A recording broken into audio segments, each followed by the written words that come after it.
Binge the full week of The Ray Taylor Show ad-free over at inspireddisorder.com/plus. This is The Ray Taylor Show. Welcome to the Rehearsal Recap Podcast, where I take a deep dive into each episode of Nathan Fielder's hit show. Join me as I break down the moments that make us laugh, cry, and shake our heads in disbelief. In this episode is The Rehearsal Season 1, Episode 6, the finale, aka Pretend Daddy. This episode aired August 19th, 2022. In this episode, Nathan is throwing a birthday for Adam, who is turning 9 years old, the fake Adam in this show. You have some young 6-year-old actors confused, one of those being Remy. Nathan kind of stepping away from the rehearsal to do some more redos, as we've seen him do in past episodes. We see him trying to fix the past, as it were, trying to put himself in other people's shoes to see where he went wrong. Then we go, as we did in the Fielder Method episode, we're going a few layers deep in this one, so it gets a little confusing at times. There's a moment towards the end of this episode which is kind of confusing, but we'll get to that. This episode is in many ways finding new levels of creepy, some new levels of sadness, and one more victim, let's say, of the quote-unquote Willy Wonka and the Chocolate Factory that is Nathan Fielder's show, The Rehearsal. So let's get it started, man. This episode, kind of a crazy episode, the final episode. This one starts with the house set up for a birthday party. Young Adam enters the house at 6 years old, and we see the 9-year-old Adam walking out. So, and this is the first birthday party that Nathan has thrown for the Adam character. And you can see, as after the older Adam walks out, you can still see the 6-year-old Adam inside the house looking through the window and seeing what's going on, and there's a sense of pain in his face as he looks out, seeing that he is no longer part of the show. You see a line of cars waiting to go into the birthday party, where the production for the show has these background actor adults coming in. They are paired up with the actor children that are going to be attending this party, and they are each given a gift from the production team as they enter the property to join this party. And it was all in order to save money. They hired background actors, which, due to union rules, they are not allowed to speak.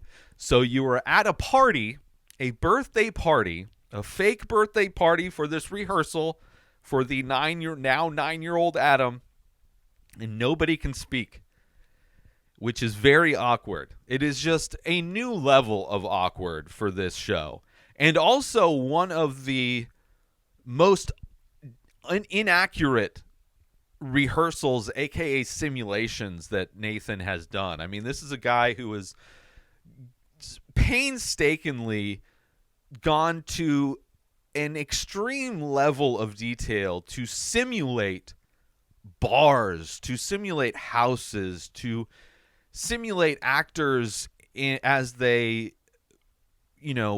portray certain people for Nathan to rehearse with. Right? There has been a high bar of accuracy when it comes to this show, and similarities and authenticity, and is clearly one of the main things that Nathan has strived for in this show, to have and portray an excellent level of authenticity. And to see this birthday party, quote unquote, where people can't talk, it is so off-putting, so weird to see this thing.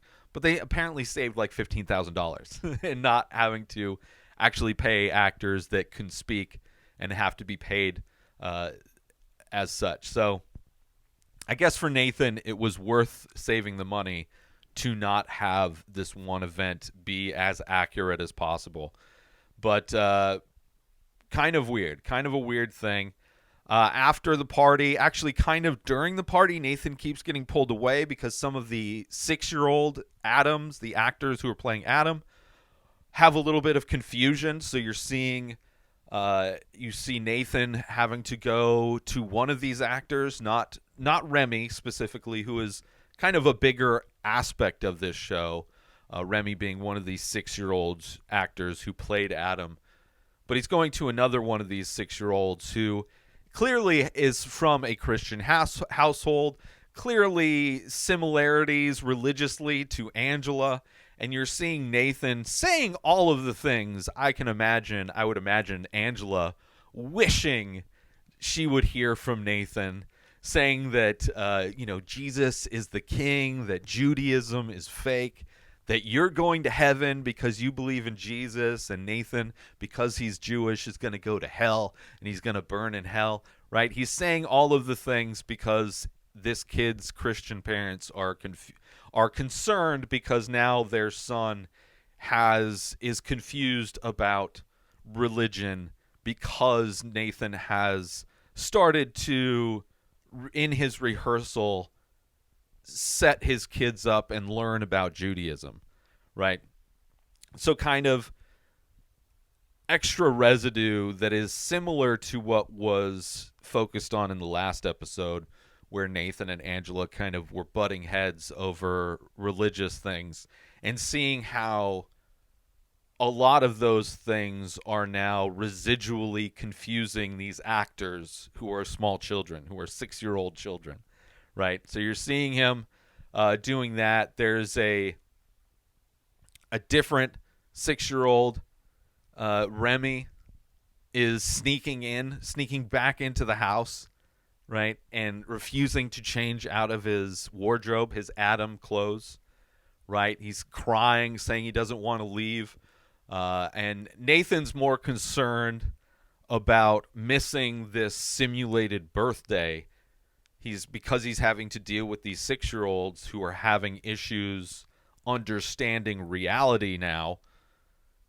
Like, he was so good, his rehearsals were so authentic, that now these 6-year-old children are confused about the realities that their parents intend for them to have. And Nathan's big focus, as seems to be common in these episodes, where Nathan's concerns aren't necessarily aligned with the actual issues that are going on. He's concerned with missing this simulation, how he's constantly being pulled away. And we find out Remy, this kid who's having problems saying goodbye, not wanting to leave, sneaking in, not wanting to change out of his wardrobe. This is the same kid who was Dr. Farts, right? This is the kid that Nathan says he bonded with the most and had the most fun with. Obviously, last episode we saw Dr. Farts and Nathan, improvising together. It's clearly the one moment of the show where Nathan had a lot of fun was playing around with this kid, right? Role playing with the Dr. Farts thing. And we find out that Remy doesn't have a dad, and Nathan is kind of that for him, kind of that father figure for him. And because they have been playing as father and son, this kid has formed, because it's so accurate, this kid thinks on some level that Nathan is his dad. That this is like, oh, finally I have a dad, and not being able to separate the fact that he's an actor, pretending to be, which on some level is an indication that Nathan's simulations, aka rehearsals, are authentic, right? But Nathan, despite having this newer kid, this older kid, he's not really bonding with this kid in the same way, and that's kind of putting Nathan off a little bit. He's like concerned about that. Despite he's taking this kid to a Jewish school, enrolled him in a Jewish school so he can learn more about his faith. But of course, even knowing that after he drops this kid off at the Jewish school, that because it's a rehearsal, his parents, his actual parents, are right behind Nathan to pick this kid up and actually take him to his normal school. Right? So Nathan, obviously, he's the director of this thing, so no matter how deep he can go, there's always going to be an aspect of him knowing that it's fake, that he can't really be immersed in this rehearsal as much as he has immersed others in these rehearsals, you know. And Nathan's even fabricated challenges, quote-unquote challenges, that a parent may have to run into, one of which being bullying, where he, set up a situation where actors would bully his actor son, inviting him to a party and then making fun of him because they're not actually going to invite him. Kind of a awkward and unrealistic bullying situation.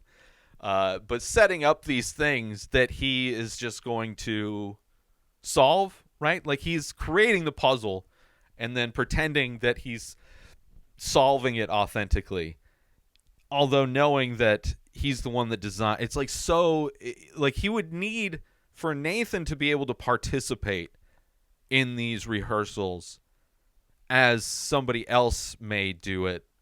He has to step away from the creation of it. He's like, you can't. It's like setting up a surprise party for yourself, right? There's no surprise there. There's no actual challenge for him helping his fake child to deal with bullying, because it's not real. Whatever he says is going to work because that's what the actors have been told to. They're just following what they've been directed to do. So it's kind of a, like, just a lot of the authenticity that Nathan has strived to portray in these rehearsals for other people, now when he's the focus of it, is so fraudulent, is so clearly fake, that it just, like, it doesn't have that same impact, right? But despite all that, because he's not able to connect with this new older Adam, he's still, like, distracted thinking about Remy, because this kid that is a little messed up, thinking that Nathan is his dad on some level, right? So he goes to visit Remy, who is still calling him daddy. And he's, like, showing him these drawings that he made, showing him these little art projects that he made for Nathan, right? This is you, right? And this is me. This is daddy and me. We're playing, right? And Nathan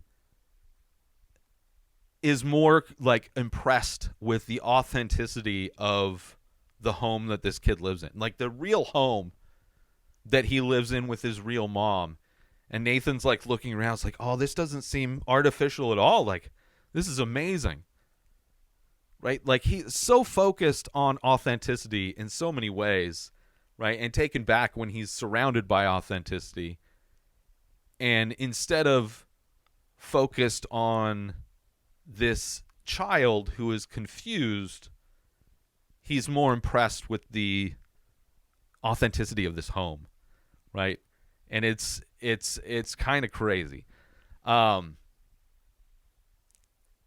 he's trying to remind this kid that he's not his daddy, that he's Nathan, right? And the kid's like, I don't want you to be Nathan. I want you to be daddy, right? It's just so heartbreaking because, on some level, it's this kid who maybe he remembers, maybe he doesn't, his dad leaving, but clearly there's a hole there where he wishes he had a dad. He wants Nathan to be that dad, and he's not willing to let go of the fact, because in his head, that's who Nathan has become for him. And Nathan asks if this is common, that he's acting like this. She's like, yes, right? And she's kind of emotional. because she knows that he had fun doing the project. He had fun, quote unquote, acting as the son, being part of the project. He enjoyed that. But she's not necessarily sure if he understands acting necessarily, right? He doesn't necessarily understand that it's pretend time and that there's a distinction between that and reality, right? And they try and sit him down and explain the reality of the situation. And the kid's like, I want to stay with Nathan, right? It's almost like deprogramming, which, to take that idea of what's happening with Remy and applying it to people who are also living in these fabricated realities of conspiracies, of religion, of the many different false realities people are consumed with, there's a difficulty in showing them that there's a disconnect, that's showing them that they're living in a fabricated world. But you're seeing that in this child, which is heartbreaking, right? Because it's not a 30-year-old adult, which is sad in a different way. But to see this kid, it's, and to be told, like, he's not your daddy. He's just our friend, right? Your name is Remy, not Adam. Adam was just the pretend person you are, right? And the kid's like, but I still love Nathan, right? And this whole thing reminds me of when I was a kid, right? I'm an only child raised by a single mom. My dad left around the age that Remy is, right? And no contact with him. But then all of the boyfriends my mom had over the year, I would have connections like Remy does for Nathan with tons of other dudes who were in and out of my life. And it's painful because it's like you're losing that connection over and over again, thinking that you have this male role model, thinking you have this father figure in your life, not realizing that it's temporary and that it's going to go away, and not being able to have that, or not being able to trust those types of connections because it was something that was a constant, just temporary thing. Like, eventually I learned this is a temporary thing. But I remember doing those art projects like Remy did, being like, this is me and this is you, right? Yeah, we were having fun, we're playing, right? And it's tragic seeing those similar emotions that I had growing up, and knowing those effects on me, right? Except for Remy, this is just most likely a one and done thing. But that difficulty in letting go is tough. It's tough, right? It's the same as if Nathan was his dad and then he leaves and he's no longer in his life, right? Which I'm sure a lot of kids deal with divorce, with dads who just bounce and then just kind of disappear from their life, Let's take a quick break from this episode because I want to promote. Are you looking for a way to take your love of The Ray Taylor Show to the next level? Look no further than Inspired Disorder Plus. As a member, you'll get access to a whole host of amazing perks, including the full week of shows, ad-free in both audio and video versions, a live painting archive, early access to the many faces, members-only discounts and deals, a podcast back catalog with over 600 episodes. But that's not all. As a member, you'll get access to my personal blog as well as my creative writing. You'll also get the chance to ask me anything you want. With all of these benefits and more, Inspired Disorder Plus is a must-have for any fan of The Ray Taylor Show. So don't wait. Go sign up now. Head on over to inspireddisorder.com/plus and start enjoying all of the amazing perks of the membership. And now, let's get back to the show. So you're seeing that with Remy. It's and you see that his mom is aware and concerned about the attachment, obviously. Which I don't know if my mom necessarily was. It didn't really seem like it. Like, there's definitely single mothers who will avoid introducing somebody into their child's life because of that reason. Because they are just dating or whatever, and they don't want to have this situation where these people are constantly leaving. So she's aware of that and concerned, right? A little bit. Obviously, that's why she brought it up to Nathan. So then go back to the house with the older Adam. Nathan's cooking dinner. And Nathan asks him, oh, how did the bully thing go? Right? He gave him advice, but it's all set up, you know? And of course, the advice worked, you know? And Nathan, because he's dealing with this whole Remy thing, he talks to the kid, the older kid, the 9-year-old who's playing Adam. And he's like, you know I'm not your real dad, right? Kind of breaking that fourth wall, which Angela did all the time. But, you know, Nathan, you saw him do that with the older Adam when he came back from doing the Fielder method. Kind of told the actor to stop being in character so they could have a discussion. Similar thing here. Kid a little confused similarly. Right? And Nathan's like, you know, definitely concerned, but also the kid's older, so he's able to separate the two a lot more. But Nathan's like, you're a good actor, so I couldn't tell. I just want to make sure. Right? And he's asking for a critique from this kid. Like, could you tell? Does it seem like I'm doing a good job? And he's like, oh, you're a good scene partner. Right? So it's like Nathan, in trying to make this whole process seem like a honest simulation, is still surrounded by people, aside from Remy, surrounded by a lot of people who are compartmentalizing what's going on. And where Nathan's kind of blurring the lines everywhere he goes.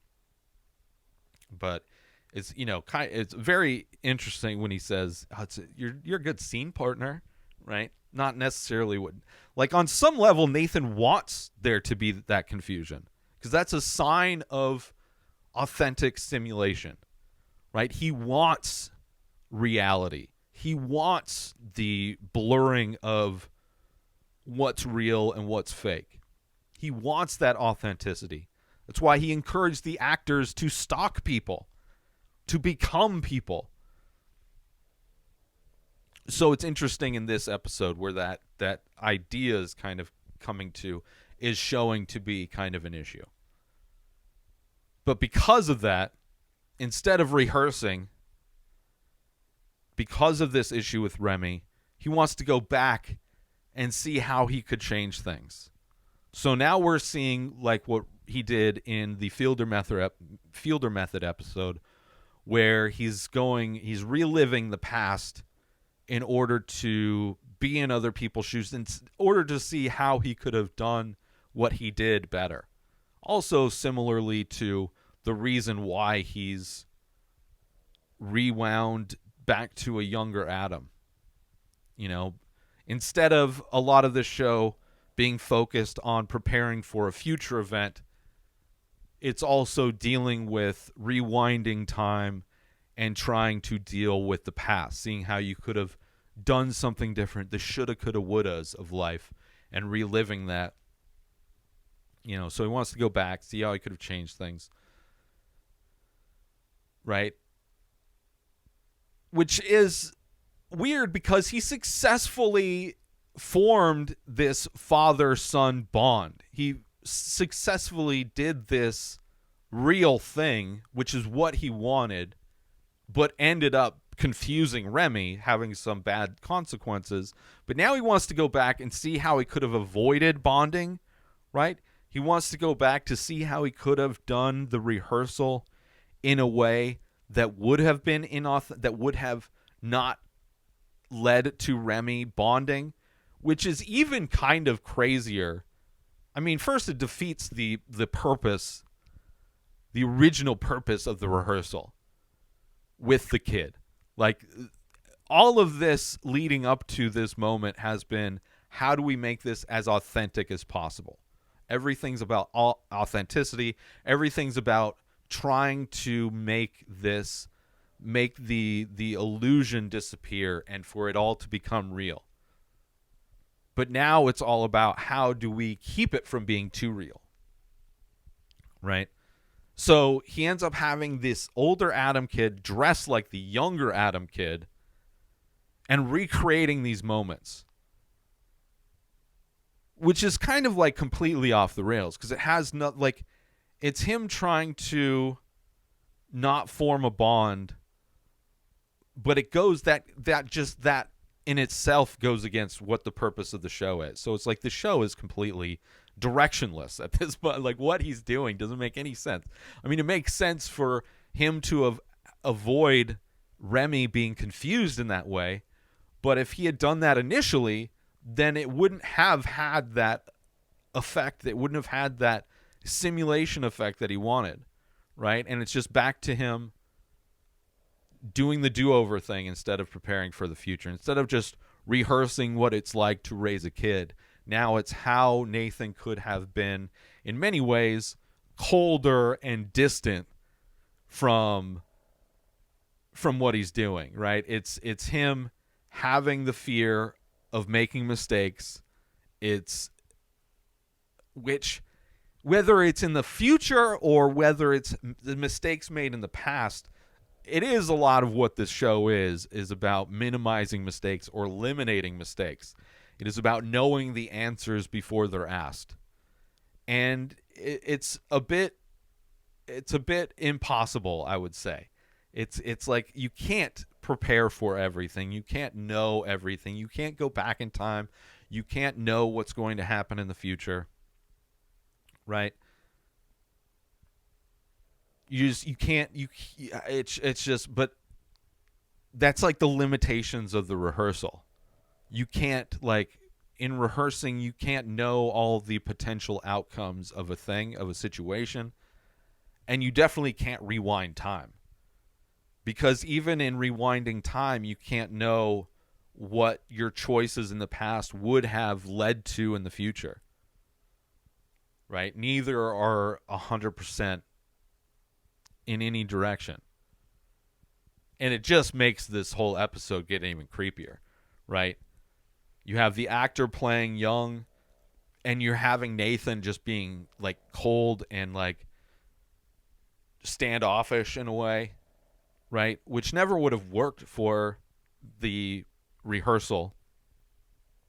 And then he's like, okay, maybe it's the age of this 9-year-old kid. It's like, maybe he's like, he doesn't feel comfortable with that. So then he gets like this older guy who's like a teenager in his early 20s to act like the 6-year-old Adam, which is hilarious to see Nathan having playtime.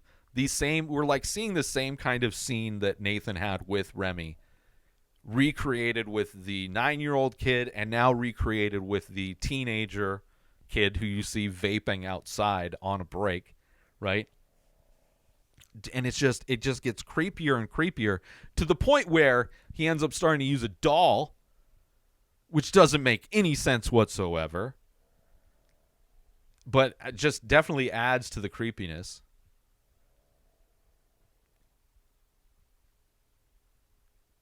And then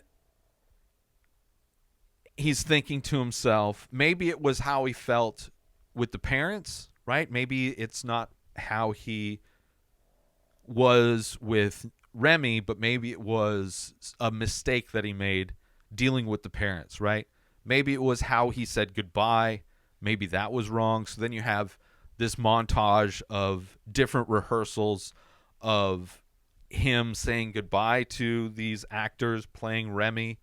Then you have, maybe it was Angela. Maybe it was because Angela wasn't there. Maybe because if she hadn't left earlier, that her being there would have made the transition different for Remy. He wouldn't have been as confused.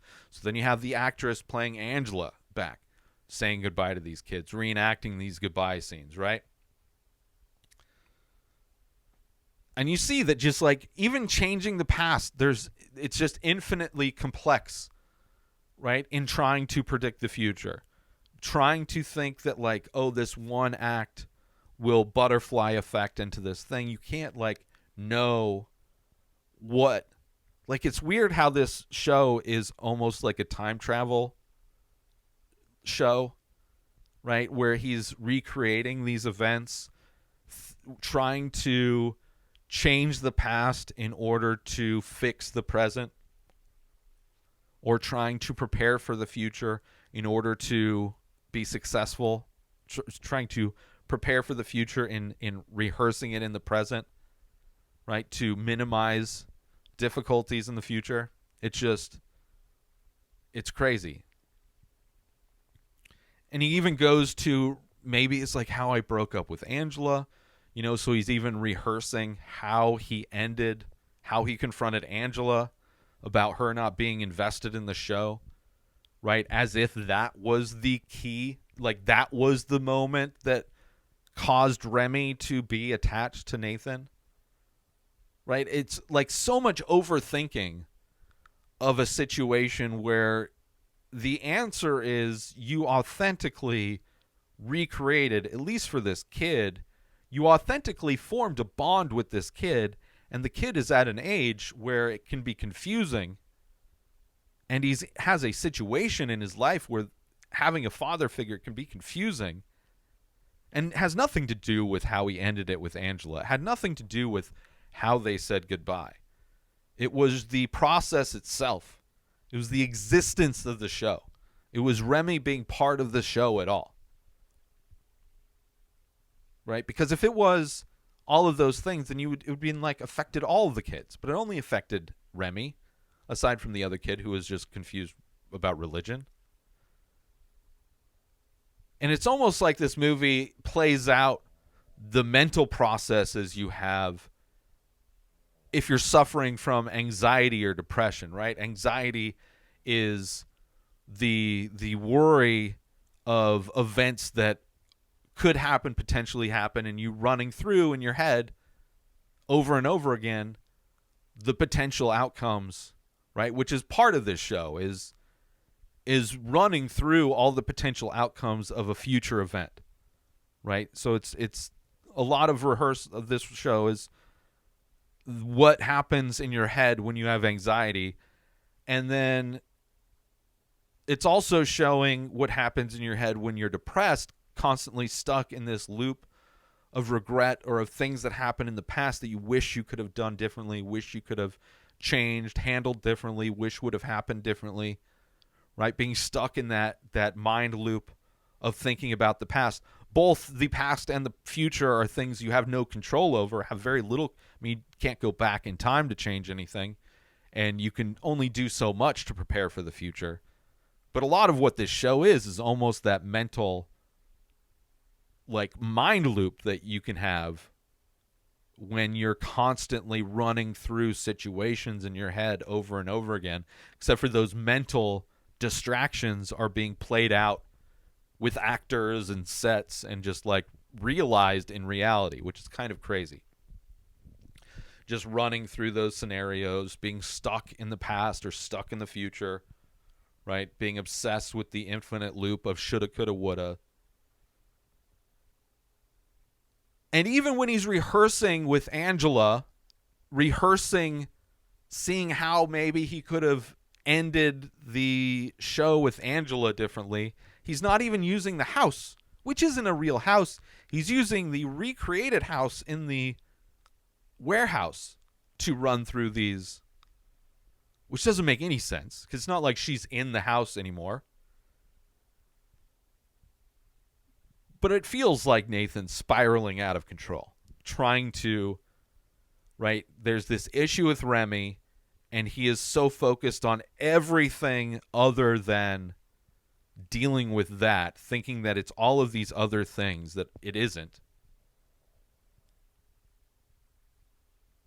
which then you cut to Nathan actually with the real Angela and him apologizing for how he ended it and saying, it wasn't you, it was me, kind of a breakup thing.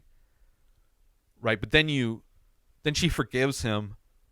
But then he's like, why did you forgive me so easily? And then that just opens up the can of worms that is Angela with her reasoning, which is obviously it's good that she forgives him, but then her reasoning and her explaining the reasoning by quoting the Bible and it opens up the can of worms and reminds you of the person Angela is and how it's just like you realize just how far different of a reality she's living in. And just because that her reality led her to easily forgiving Nathan, her justification for it and her explanation for it is just like mind-boggling and confusing. Doesn't make any sense, right? I mean, it should be easy. Oh, why'd you forgive me so easy? Oh, because that's what Jesus would have done, right? But that's not hers is numbers and multiplications and just over analyzing, over complexifying just basic ideas of being nice and being forgiving. So then Nathan, after the scene with Angela, then he takes the 9-year-old Adam to Remy's house, right? And Remy calls Nathan, doesn't call him Daddy when they come in. And Remy's mom says it's like he gets it now, right? And we're going to be okay. Like she feels like he's kind of being able to distinguish the differences of what was going on. Right? And Nathan's like blown away, right? It's like, well, how do you know? How do you know he's going to be okay? And she's like, well, I just know. I see him. I know who he is. And I know he's going to be okay because that's just what, if you had a kid, you would know, you'd have that connection. You have that belief that even if things aren't okay now necessarily, that you'll figure out a way to make them okay, right? Nothing is impossible. You can make changes to figure out how to minimize damage, right? And then Nathan does this thing where completely changes subject all the time. But when he changes the subject in this moment, asking her where she got her sweat, like this vest, it was for a specific reason. But he does that all the time. Whenever he's confronted with a situation where it's a bit difficult for him, he will drastically change the situation, like with the tutor when he started talking about the donuts or, anything else. He'll just bring up some mundane thing to talk about. Let's take a quick break from this episode because I want to talk about, are you looking for the perfect gift for that art lover in your life? Look no further than inspireddisorder.com. Our gift cards can be used to purchase original artwork from The Many Faces, a collection of over 2,000 original abstract ink portraits. These one-of-a-kind pieces make for a truly unique and meaningful gift. But that's not all. Our gift cards can also be used to purchase high-quality prints and t-shirts featuring these amazing paintings. Plus, if the recipient is a fan of The Ray Taylor Show, they can use the gift card to purchase merchandise from the show as well. So why wait? Head on over to inspireddisorder.com and purchase a gift card today. Your loved one will be sure to appreciate the thought and creativity behind such a unique gift. Thank you for considering inspireddisorder.com for all of your gift needs. And now, back to the show. He's wondering how you forgive yourself for doing the things. It's weird that, Nathan, in many ways, is asking the right questions about himself. Nathan wants to know how to be a better person. He wants to know how to prepare himself. He wants to know how to learn from his mistakes. He wants to know how to do these things. I just think the execution of how he goes about learning those lessons is a bit misguided, right? And Remy asks if he can call Nathan Daddy. He's like, no. you know. And Nathan, the voiceover, he's like, you may never be able to change what happened, but with a new perspective, you may be able to change yourself, right? Which is good, right? You obviously you can't change what happened in the past, but you can learn from the past. You can learn to grow from that. You can learn to change who you are, right? Good lessons. Good lessons. The method, questionable. And then you find out when Nathan goes back to the car with the older Adam actor that you realize that the whole visit was part of the Fielder method. Like, he wanted the older Adam to go study Remy because now, and Nathan asked where she got her vest, because the whole process of them being there was for then Nathan to then go into her shoes. And you see Nathan looking into his digital mirror and seeing his reflection as Remy's mom. He's wearing nail polish. He's wearing the same clothes she's wearing. You have younger Nathan, or you're having older Adam playing younger Remy now. And you're seeing very similarly to what happened in the Fielder method, where he kept reliving the class and then started going levels deep with the student, to where he's living in the student's apartment, and then he's living in the apartment that the layers from primary to student to, we're seeing that all again, right, with Nathan and Adam. So now it's like you have Nathan the person and the actor the person who is playing, and then you have Nathan playing himself and the actor playing Adam. And now you have Nathan playing himself, playing Remy's mom. You have the actor playing Adam, playing Remy. So now we're 3 layers deep in this episode of reality. And you're seeing him recreate their audition tapes. So he's going back to what it was like for Remy and his mom before they joined the project, reliving it from their experience. He wants to see from her perspective why she's so confident in knowing Remy's going to be okay. Seeing what the process was like from her perspective, by reliving her perspective, right? By going one more layer deep, which is just insane.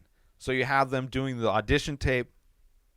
You have him, Nathan, taking the actor playing Adam, playing Remy, taking them to the set and going through the production stuff, right? Trying to understand how she could be so confident that Remy's going to be okay. You see him as Remy's mom watching the monitors as fake Nathan is inside bonding with the actor playing Adam, playing Remy. It's just insane. And then you see him going home to a recreation of Remy's house, I assume is in the warehouse. And you have an actor playing Remy's grandma who's babysitting Remy. And it's Remy's mom coming home and talking to this actor playing Remy's grandma, right? And her bringing up how weird it is, right? And he recreates everything all the way up through the end where he's saying goodbye, where fake Adam is saying goodbye to fake Remy, played by Adam, played by the actor.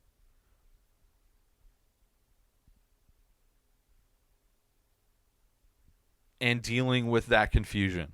Like, so Nathan's seeing how his fake son, who's played by his fake son, who's played by the actor, is dealing with the confusion of Nathan not being his real dad, right? And then there's this part where he calls himself Remy's dad, right? While he's in character as Remy's mom, and the actor playing Remy, right? The actor playing Adam, playing Remy, is like, wait, corrects him. He's like, wait, aren't you my mom? Like, the kid knows. But Nathan doubles down, which makes sense. And the music's very ominous. which just adds to the creepiness of what he doubles down and says. And he says, "No, I'm your dad." Because in Nathan's world that is existing right now, like I said before, right, there are 3 levels down right now. The first level is Nathan, the actual person, the actor, the actual person, right? And then there's Nathan playing himself on level 2 and the actor playing Adam, right? And the third level is Nathan playing himself, who's now playing Remy's mom, and then actor Adam playing Remy. And in that moment, it is second layer Nathan, who is playing Nathan, who's acting as Nathan, and he is still the dad of the Adam actor who is acting as Remy, right? So it's the kid is confused because he thinks they're talking about layer 3, but Nathan doubles down because he's talking about layer 2, where this actor is still playing his son Adam, who is just acting like Remy.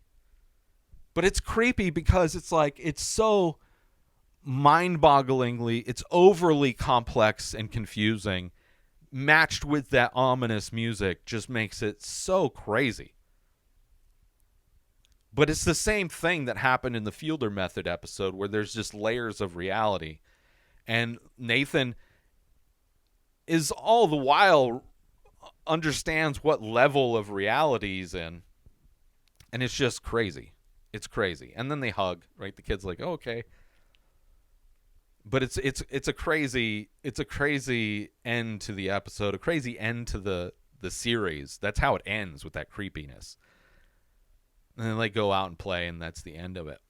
But when I first watch it, very confusing. But then when I watched it again, especially after, breaking down and going in depth on all these episodes and knowing the levels and kind of parsing out all the levels that he was doing in the Fielder method episode, it makes complete sense that he would be like, no, I'm your dad, actually.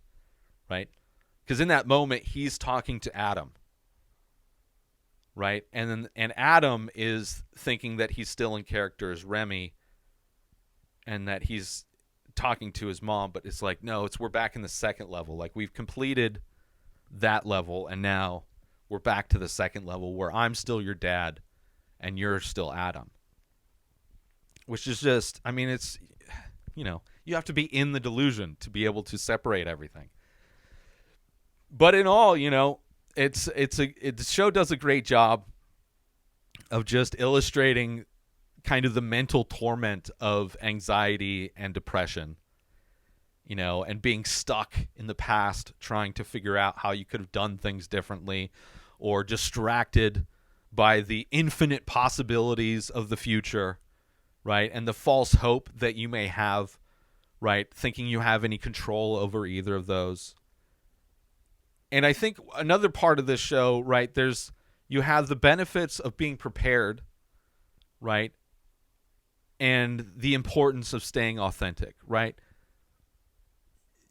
A lot of this show obviously is about rehearsing and practicing for future events. Not always, but that's kind of the major thrust of this show, right? There's an advantage to both rehearsing an important event and also just allowing yourself to be in the moment without rehearsing, right?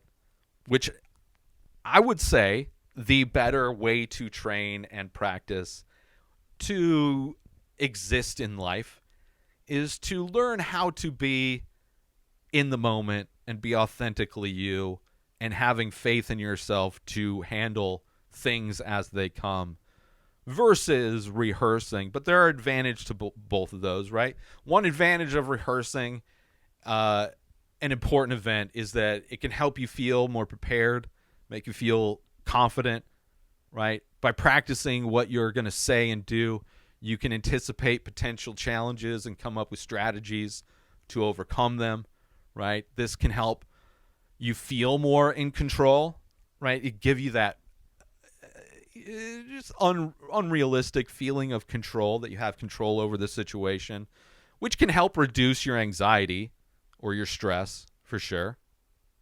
Another advantage of rehearsing is that it can help you fine-tune your approach, right? Improve your performance, right? By rehearsing different scenarios, you can experience with different ways of handling a situation and see what works best, right?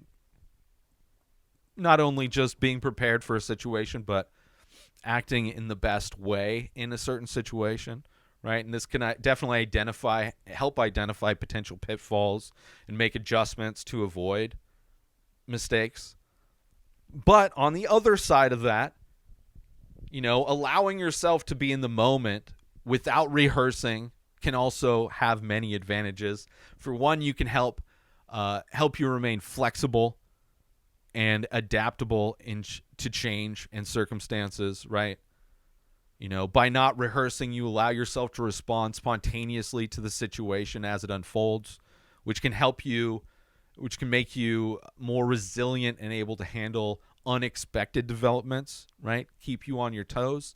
If you're used to your flow chart and somebody breaks off, the situation goes off the trail that you didn't prepare for, and all you did was learn how to prepare for the trail, then you're lost. Versus if you're just used to going with the flow, you have a way better advantage. But another advantage is that you can also, by not rehearsing, it can help you be more authentic and genuine in the moment instead of acting like you're going through the flow chart. Like listening to Nathan at the end of episode 2, when he's calling all the parents and going through his flow chart to make sure that he dots all of his I's and crosses all of his T's, make sure they're okay with it. It's very robotic. It doesn't feel like he's having an authentic conversation, which is fine for what he's doing.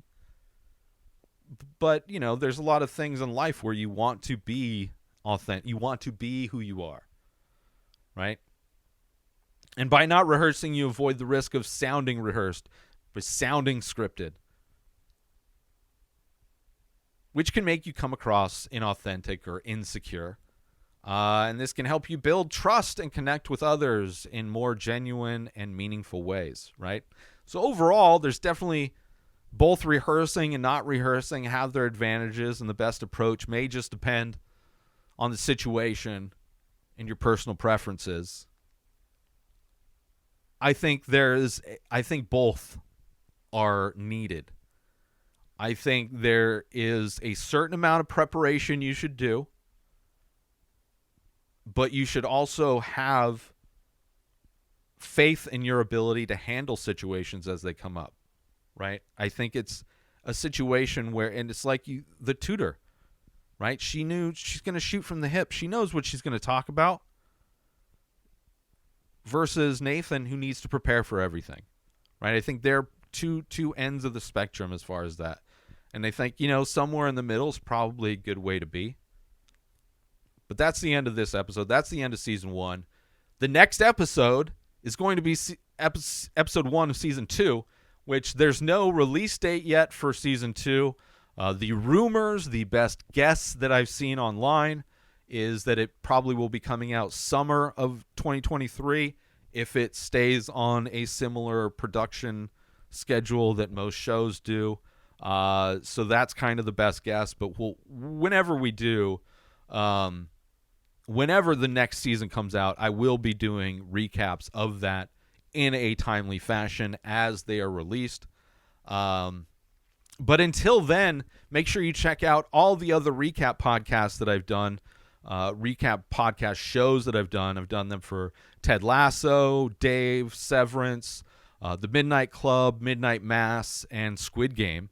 So as all of those shows get second seasons, which all but The Midnight Club and Midnight Mass have more seasons coming, I will be doing episode recaps for all those shows in addition to this show.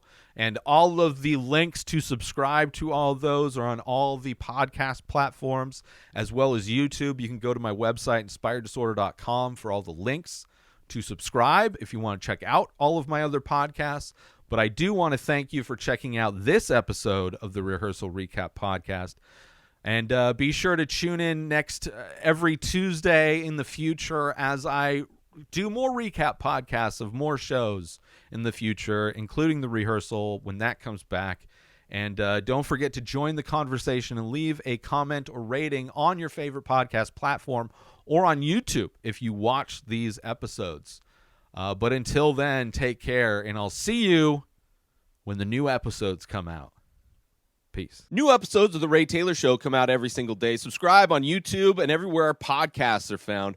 Binge the full week over at inspireddisorder.com/plus. Buy Ray Taylor Show merch over at inspireddisorder.com. Have a wonderful day, everybody. Peace out! Today is the day where you wake up and you realize that everything that you've been dreaming about, everything that you've been wanting, every goal and wish and hope that you've ever had can become real. Dreams can come true. What you manifest in your mind, you can bring to reality.